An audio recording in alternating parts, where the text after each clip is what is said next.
우리나라에서 외화벌이를 위해 가지고서 정부에서 근로자들을 해외에 보낸 적이 몇 차례 있었지요. 예를 들면 1963년도에 우리나라 광부들과 간호사들이 독일에 근로자로 파견되어져서 그때 많은 고생을 했고, 그 도움으로 우리나라가 이렇게 경부고속도로도 건설하게 되었고 오늘을 잘 살 수 있는 기틀을 마련하게 되었습니다. 또 그 이후에 보면 1980년에서 90년대 사이에 보면 1970년에서 80년 사이인 것 같습니다. 그때 보면 소위 중동 붐이 일어나 가지고서 우리나라 근로자들이 사우디나 이라크나 이런 데 나가 가지고서 그 더운 곳에서 열심히 일해서 많은 외화벌이를 했죠. 그리고 1990년대에 보면은 그 외국 유학 열풍이 불어 가지고서 자녀들과 그 다음에 어머니, 그러니까 부인을 외국으로 보내서 공부하게 하고 한국에는 아버지 혼자 남아 가지고서 뒷바라지를 하고 돈을 보내고 했던 적이 있죠. 그들의 아빠를 일컬어서 우리가 기러기 아빠라 이렇게 불렀습니다.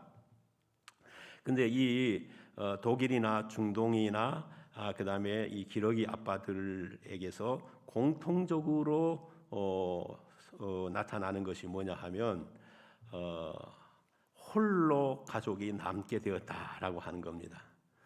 근로자로 나간 사람은 그 땅에서 홀로 남게 되고 홀로 있게 되고, 또 기러기 아빠들은 이 땅에서 홀로 남게 되었다는 겁니다.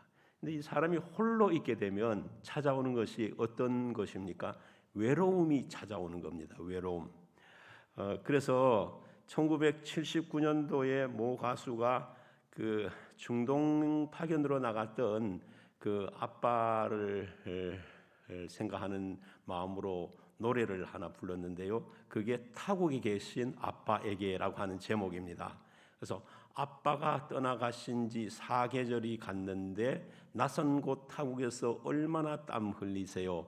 오늘도 보고파서 가족 사진 옆에 놓고 철이 공부시키면서 당신만을 그립니다. 뭐 이런 가사입니다. 그러니까 열사의 땅 중동에 가서 힘들게 일하는 남편을 그리워하면서 자녀를 키우고 있는 그 아내의 마음, 그 아내의 마음을 노래 가사 말로 표현을 하고 있는 거죠. 요즘 우리 사회가 굉장히 외롭고 힘든 시간을 보내고 있는 것 같습니다. 가령 평생 동안 읽어놓았던 공장의 문을 닫을 수밖에 없는 그런 사장님의 고충들, 그리고 한 사람의 손님이라도 더 오기를 기다리면서 가게에 우두커니 앉아서 기다리고 있는 식당 주인의 그 안타까운 모습, 그리고 많은 청년들이 직장을 찾아 나와서 활발하게 일해야 하지만 직장을 찾지 못해서 거의 포기 수준에 있는 이런 청년들의 안타까운 모습들, 이런 모습들을 우리가 현실에서 접하고 있습니다. 자, 어떻게 해야만이 이분들이 신나게 일할 수 있는 사회를 만들어 갈 수가 있을까요? 오늘 우리가 본문에서 봉독한 그 말씀 속에서 한 방법을 모색해 보면은 예를 들어서 때는 예수님이 부활하시고 40일이 되었을 때였었는데 이제 주님이 승천하시기 위하여 감람산으로 가셨습니다. 그때 많은 사람들이 이 땅에서 마지막으로 보게 될 예수님을 뵙기 위하여 감람산으로 모였습니다. 물론 그 중에는 12제자, 물론 가룟 유다는 이미 그때 자살을 했기 때문에 11제자도 이 감람산에 모였었죠. 이때 예수님께서 그 제자들에게 하셨던 말씀 중에 하나가 오늘 본문에 나오는 이 말씀입니다. 볼지어다 내가 세상 끝날까지 너희와 항상 함께 있으리라, 이런 말씀이었습니다. 근데 우리가 말이라고 하는 것은 그 말을 누가 했느냐에 따라서 말의 영향력이 달라지는 겁니다. 지난해 12월에 우리나라에서 코로나 백신 도입 지연으로 인해서 많은 논란이 있었습니다. 그때 이 논란을 이제 수습하기 위해 가지고서 청와대에서 그 대통령과 미국의 모더나사 최고 경영자와 전화한 내용을 공개를 했습니다. 그 내용은 뭔가 하니까 본래 우리나라가 코로나 백신을 빨리 들어올 수 있는 숫자가 적었었는데 이 전화를 통해서 모더나사에서 2천만 명분의 백신, 그러니까 그거 4천 도즈라고 하는 이 많은 양을 우리나라에 공급해 주겠다. 그 다음에 공급하는 액수도 많이 할인해 주겠다. 그리고 공급하는 기간도 3, 4분기에서 2, 4분기로 앞당겨서 해주겠다라고 하는 결정을 했다는 발표를 했었습니다. 그 전화통화 시간은 단 27분간이었습니다. 그런데 여러분, 만약에 이 통화가 양 대통령과 그 회사의 최고 지도자, 최고 오너, CEO 사이의 통화가 아니고 가령 우리 한국의 어떤 방역 당국 책임자와 그 회사의 어떤 한 중력 사이에 이런 통화가 이루어졌다라고 한다면 이렇게 짧은 시간 내에 그렇게 많은 결정이 과연 이루어질 수 있었겠느냐 하는 거죠. 그렇게 절대 될 수가 없습니다. 왜냐하면 여러 보고 절차를 거치고 시간이 많이 걸리게 되죠. 그런데 대통령과 그 회사 최고 책임자 간의 전화 통화를 통해서 이렇게 많은 결정을 할 수 있게 된 것입니다. 여러분, 그것이 대통령이었기 때문에 가능한 거죠. 그런데 이 대통령과 통화를 하는 것만 해도 이런 빠른 결정, 확실한 결정을 할 수 있었다라고 한다면 우리 주님께서 하신 말씀이라면 얼마나 더 힘이 있고 강력하고 또 강하겠습니까? 요한복음의 말씀에 의하면은 예수님이 다름 아닌 바로 하나님이시라고 말씀하고 있습니다. 근데 그 하나님이 어떤 하나님이십니까? 말씀으로 천지를 만드신 분이에요. 빛이 있으라 한마디 하시니까 빛이 쫙 나타난 겁니다. 그러니까 그 말의 위력과 말의 힘이 얼마나 강하신 분입니까? 그래서 예수님이 오늘 우리에게 내가 세상 끝날까지 너희와 항상 함께 있으리라, 이 한 장 한 문장, 이 말씀은 하나님이신 예수님께서 하신 말씀이기 때문에 이게 그냥 문장으로 글로 끝나는 것이 아니라 우리 속에 그 말씀대로 실행되고 실천되고 반드시 이루어진다라고 하는 것을 우리는 받아들일 수 있게 되는 것입니다. 오늘 이 위로의 말씀, 이 능력의 말씀을 사랑하는 우리 성도 여러분들이 이 어려운 때에 받아들여서 여러분의 삶 속에 큰 힘이 되고 큰 능력이 되고 위로가 될 수 있기를 주님의 이름으로 축원드립니다. 보세요, 예수님이 이렇게 말씀을 이제 하셨지 않습니까? 이 말씀이 어떻게 이루어져 가는지를 보십시오. 예수님은 세상에 계실 때 제자들을 떠나신 적이 한 번도 없으세요. 오히려 떠났다면 누가 떠났냐 하면 제자들이 예수님을 떠난 거지요. 가룟 유다를 보십시오. 어느 날 예수님이 잡히시기 바로 전날 밤 제자들과 이 땅에서 마지막 식사를 하셨지 않습니까? 저녁 식사를 하셨는데 그때 예수님이 이런 말씀을 하십니다. 너희들 중에 하나가 나를 팔리라. 이런 충격적인 이야기를 한 겁니다.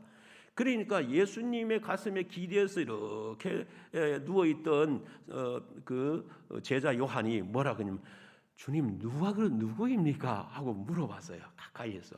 그러니까 예수님이 하시는 말씀이 뭐라 그러냐 하면 내가 한 조각 떡을 찍어다 주는 자가 바로 그니라. 이 말씀이 떨어지자 무섭게 예수님이 떡을 찍어서 누구에게 줬습니까? 가룟 유다에게 줬습니다. 지금 예수님이 가룟 유다에게 이 떡을 주신 것은 가룟 유다가 미워서나 싫어서가 아닙니다. 가룟 유다의 마음, 예수를 팔려고 하는 마음을 알고 계신 예수님께서 이 마지막 행위를 통해서 가룟 유다로 하여금 마지막으로 주님 앞으로 돌아올 수 있기를 바라는 사랑의 마음에서 그렇게 하신 겁니다. 그런데 가룟 유다는 어땠습니까? 그만 자기의 생각대로 실행에 옮긴 거죠. 유다가 예수를 판 거지 예수님이 유다를 떠나신 것이 아닙니다. 그런데 제자들을 보면 유다만 그랬냐 하면 그게 아니죠. 마가복음에 의하면 마가는 이렇게 말하고 있습니다. 제자들이 다 예수를 버리고 도망하니라 이렇게 말하고 있습니다. 그러니까 제자들은 지난 3년 동안 예수님과 동고동락을 하면서 예수님이 행하신 수많은 기적들을 경험하고 눈으로 봤던 사람들입니다. 또 그들이 풍랑으로 인해서 많은 고통을 겪고 있을 때에 주님으로부터 기적적인 도움을 받고 그것을 목격하고 경험한 사람들입니다. 그리고 베드로 같은 경우를 보면 물 위로 걸어오라 하실 때 그 물 위로 걸었고, 몇 시간 전까지 너희들이 다 나를 버리라고 그렇게 말씀하실 때 다 버릴지라도 나는 그리하지 않겠나이다 라고 호언장담했던 베드로이었는데, 그 베드로마저도 예수님을 다 버리고 도망을 가버린 것입니다. 그런데 여러분, 이런 제자들이라면 만약에 저 같으면 그 제자들에서 어떤 마음을 가지겠습니까? 이런 괘씸한 놈들 있나? 내가 다시는 너희들을 사랑하지 않고 너희들과 함께하지 않을 것이다, 이렇게 말할 수 있을 것입니다. 이 제자들을 원수같이 생각하고 그보다 더 심한 말이나 행동도 얼마든지 할 수 있는 것이 인간입니다. 그러나 예수님은 제자들을 향해서 불평하거나 원망하지 않았습니다. 예수님이 제자들에게 뭐라고 더 크게 나무라지를 않았습니다. 오히려 제자들이 십자가 사건 이후에 로마 군병들로부터 저희들도 주님처럼 잡혀 죽을까 봐 겁이 나가지고서 방 안에 들어가서 두문불출하고 있을 때 주님이 부활하신 몸으로 그 자리에 나타나셔서 너희에게 평강이 있을지어다 하면서 평안과 위로의 말씀을 주셨습니다. 그리고 이 제자들이 낙심해가지고서 다시 옛 생활, 어부 생활로 돌아가 갈리에서 그물을 던지고 있을 때 주님이 그곳에도 나타나셔서 제자들을 위해서 친히 조반을 지으시고 생선을 구워놓고는 그물을 던지고 나오는 제자를 향해서 얘들아 와서 조반을 먹으라 라면서 다정한 모습으로 다가가셨습니다. 예수님이 제자들과 함께 하시면 여기서 끝나지 않았습니다. 어느 날 예수님께서 제자들에게 내가 이제 이 땅을 떠나게 될 것이다 라고 말씀하셨을 때에 제자들이 선생님이 떠나시면 우리는 이제 어떻게 살까 하고 근심 걱정에 쌓여 있었습니다. 이때에 주님은 떠나신다고 말씀하면서 두 가지 약속을 하셨죠. 하나는 내가 떠나긴 하지만 아버지 나라에 가서 너희를 위해서 처소를 예비하면 내가 너에게 다시 와서 너를 데리고 갈 것이다 라고 하는 확신과 위로의 말씀을 주십니다. 또 한 가지는 내가 떠나서 없을 동안에 보혜사를 너희들에게 보내셔서 그 보혜사가 너희와 영원히 함께 하도록 할 것이다 라고 말씀을 하십니다. 그 보혜사라는 헬라어 단어는 파라클레토스라고 하는 단어인데 내 곁에 와 계시는 분이라는 겁니다. 보혜사로 오셔서 제자들 곁에서 떠나지 않고 항상 함께 하도록 해 주시겠다라고 말씀을 하신 겁니다.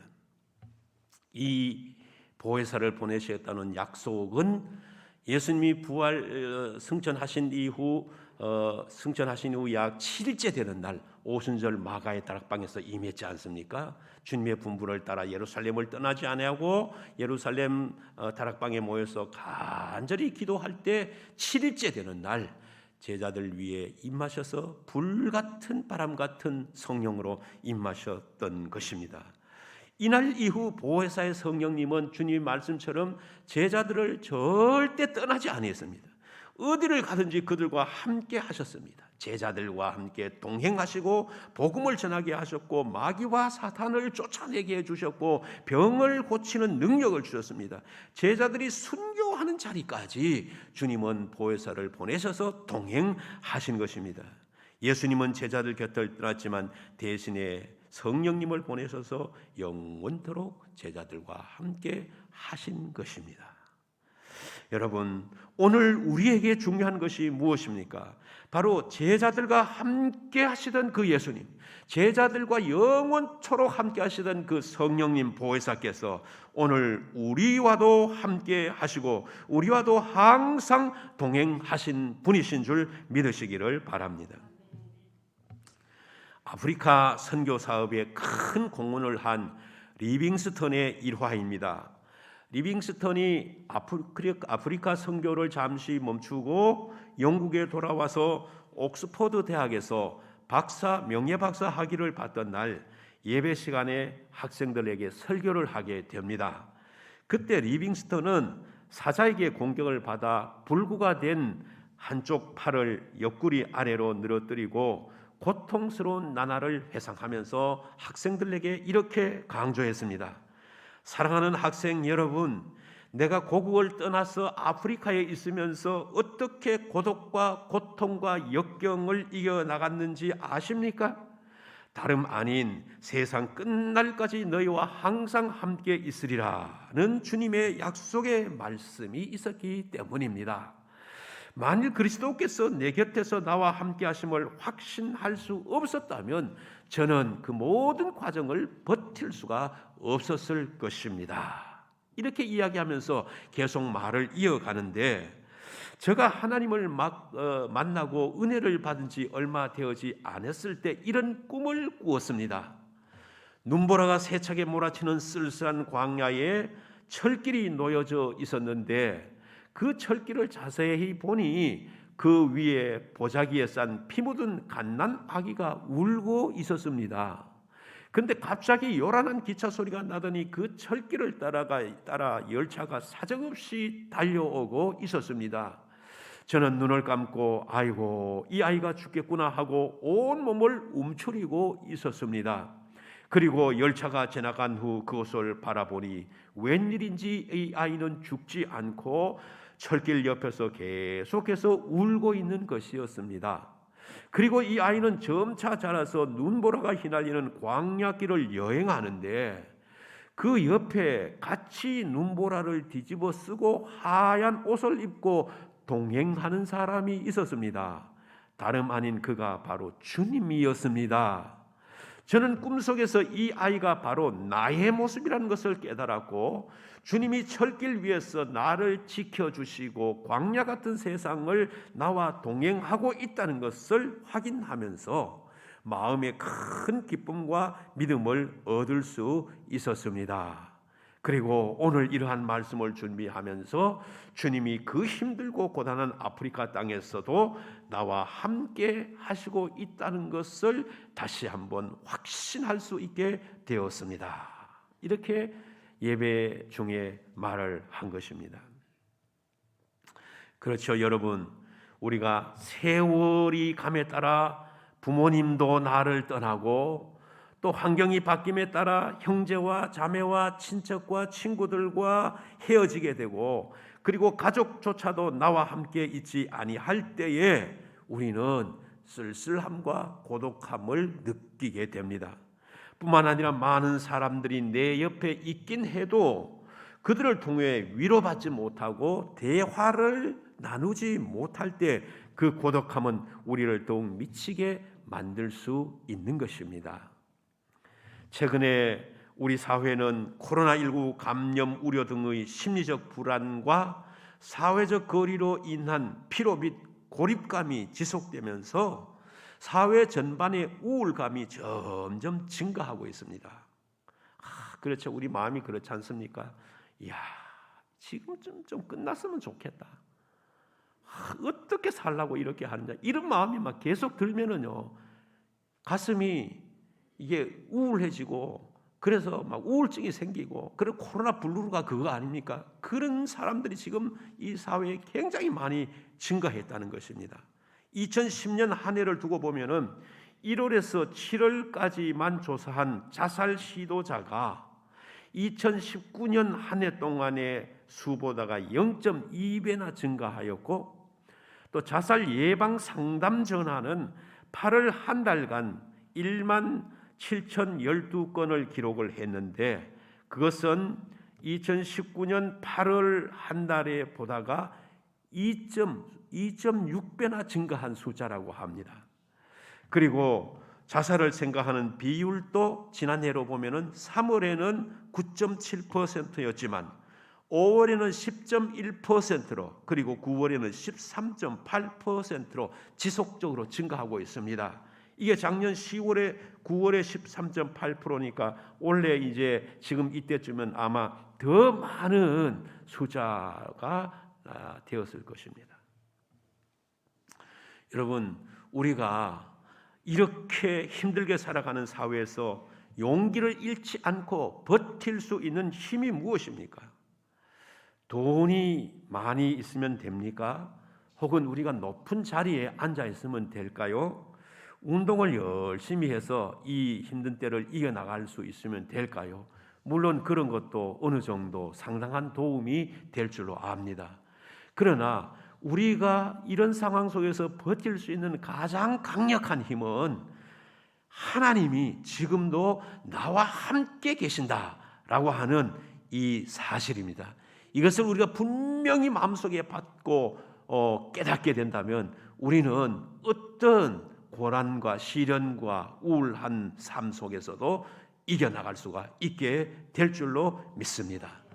요셉을 보십시오. 형들의 시기로 애굽으로 팔려갔습니다.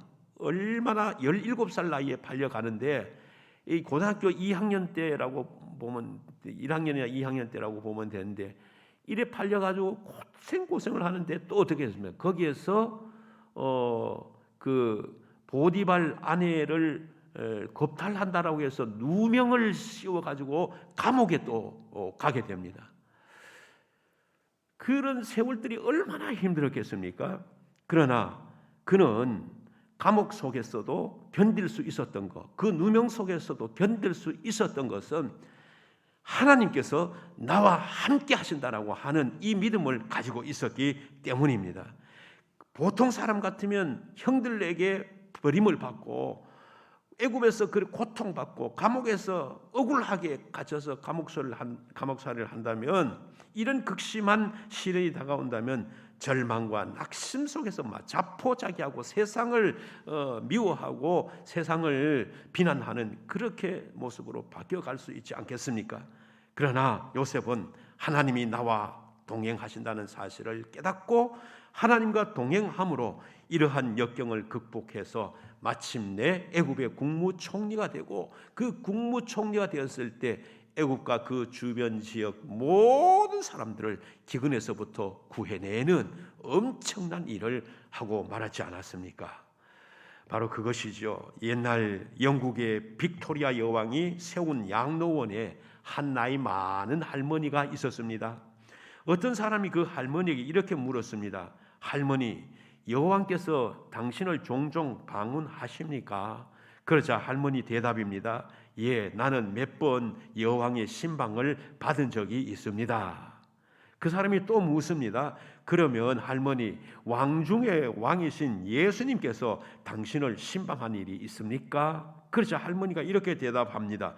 무슨 말입니까? 난 신방을 받지 않습니다. 그분과 나는 항상 같이 삽니다. 그분이 여기서 나와 같이 살아요. 이렇게 말씀했다는 것입니다. 그렇습니다. 하나님은 우리와 같이 사십니다.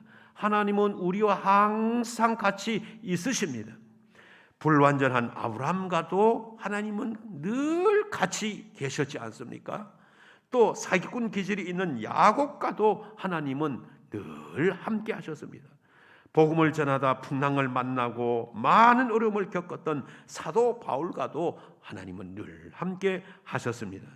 그리고 당연히 오늘 믿음으로 살아가는 우리 모두와도 함께 하시는 줄로 믿습니다. 그렇기 때문에 오늘의 현실이 어렵고도 많은 힘든 일이 있어도 여러분 절대 절망하지 않으시기를 바랍니다. 하나님께서 어려운 가운데서도 우리에게 희한한 능력을 베풀어 주십니다. 우리가 쓰러지고 넘어질지라도 하나님은 우리를 다시 일으켜 세우십니다. 그러므로 힘을 내십시오. 낙심하지 마십시오. 근심하지 마십시오. 두려워하지 마십시오. 우울해하지 마십시오. 그 이유가 무엇입니까? 다시 한번 본문의 말씀을 다 같이 읽어보시겠습니다. 볼지어다 내가 세상 끝날까지 너희와 항상 함께 있으리라. 그렇습니다. 이 말씀을 믿고 담대하게 이 세상을 살아가시는 여러분 되시기를 주님의 이름으로